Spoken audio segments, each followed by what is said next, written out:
On définit généralement trois classes. L'ADN très répété, et dans ce cas-là, les séquences sont hautement répétées, généralement plus de 10 puissance 5 copies.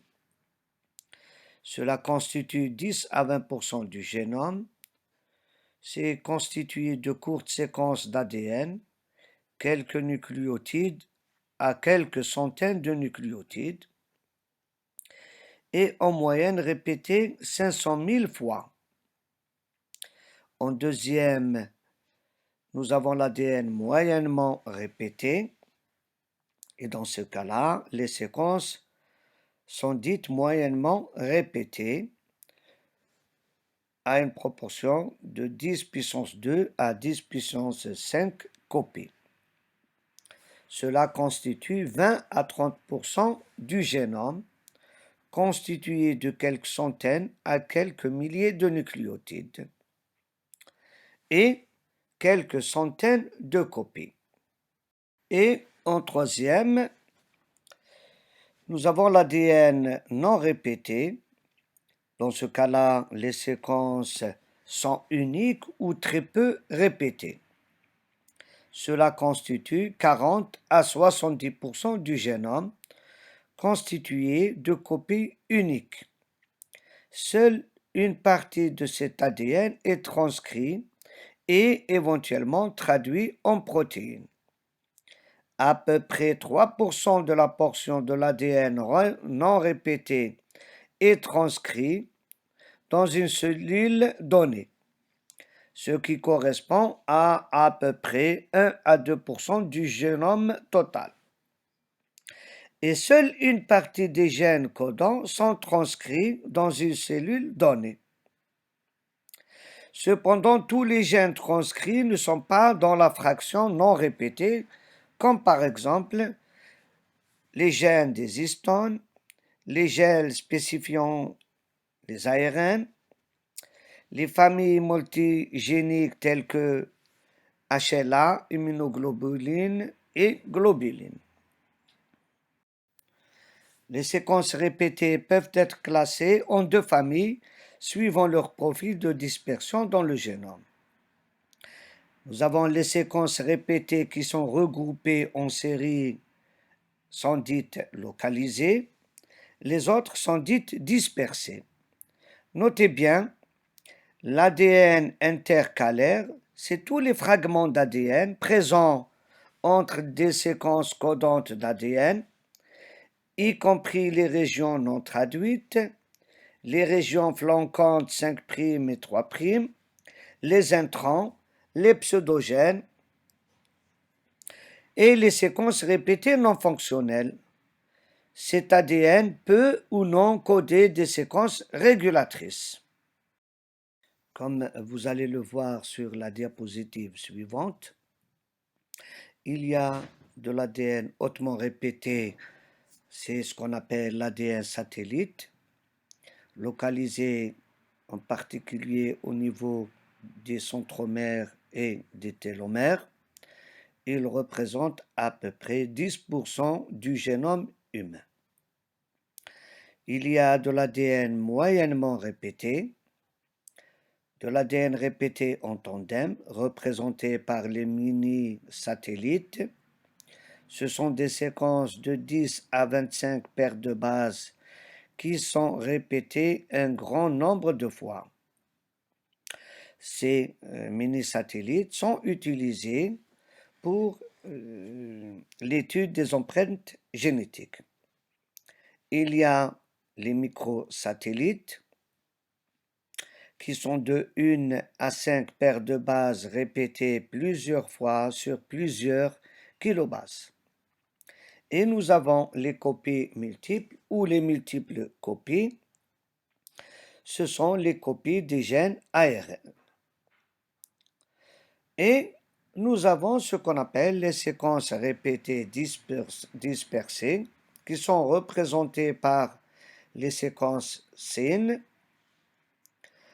qui sont des blocs de 130 à 500 paires de bases, représentées en particulier par les séquences qu'on appelle ALU.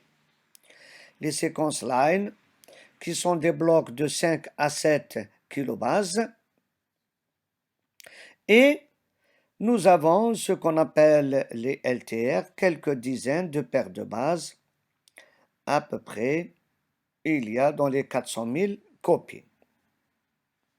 Et les transposants qui sont aussi à peu près de 300 000 copies. Comme indiqué sur la diapositive précédente, il y a de l'ADN hautement répété et de l'ADN moyennement répété.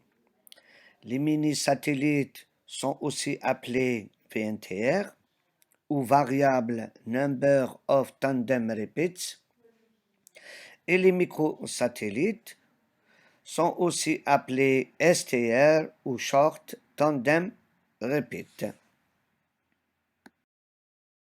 Comme montré sur cette diapositive, nous avons les différents types de séquences de l'ADN dans le génome humain.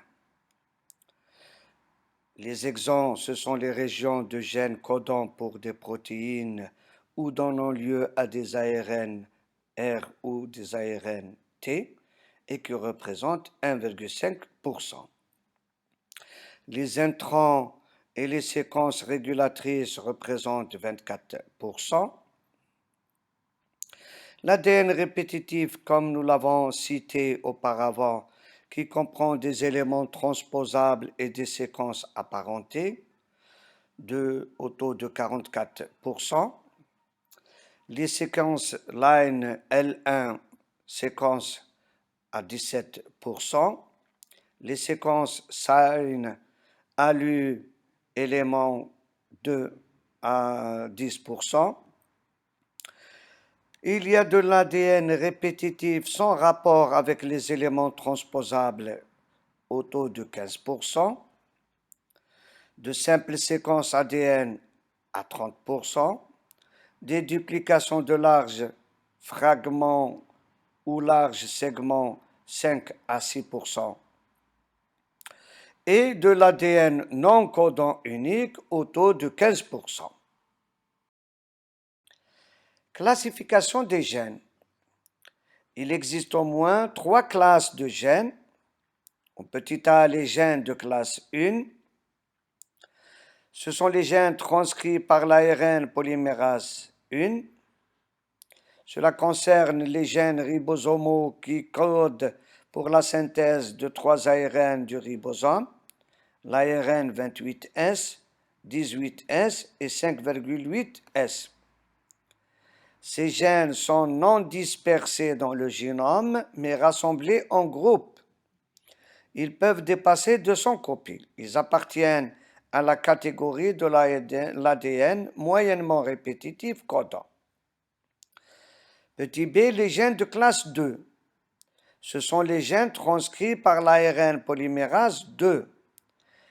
Ces gènes sont le plus souvent uniques ou quasi uniques, sauf pour les gènes codant pour une histone.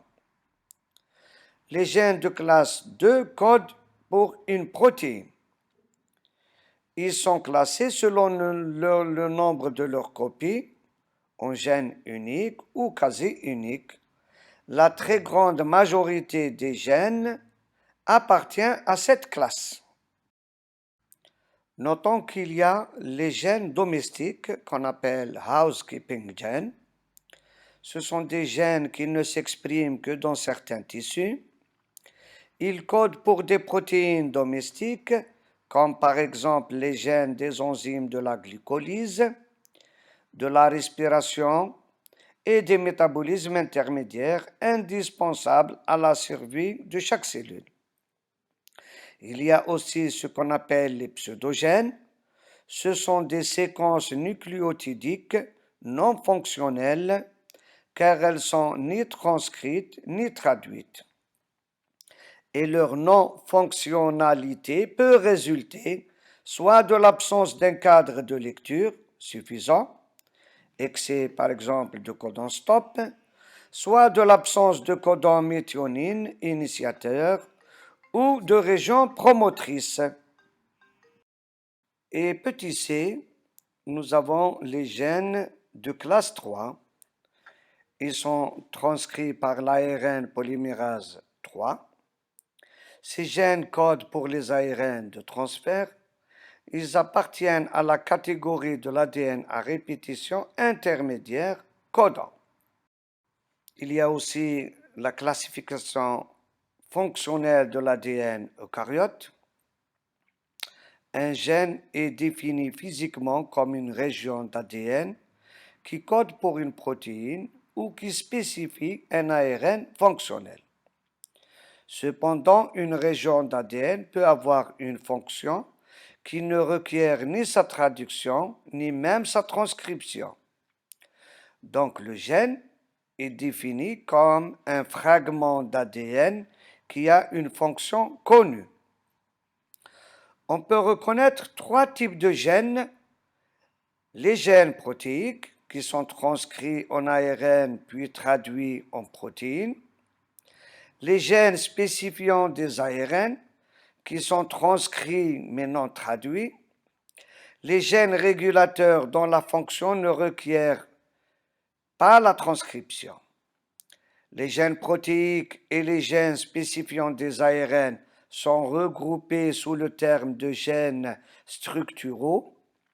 La classe des gènes régulateurs comprend tous les éléments fonctionnels du génome qui ne sont pas des gènes structuraux, tels que les centromères, télomères, les origines de réplication.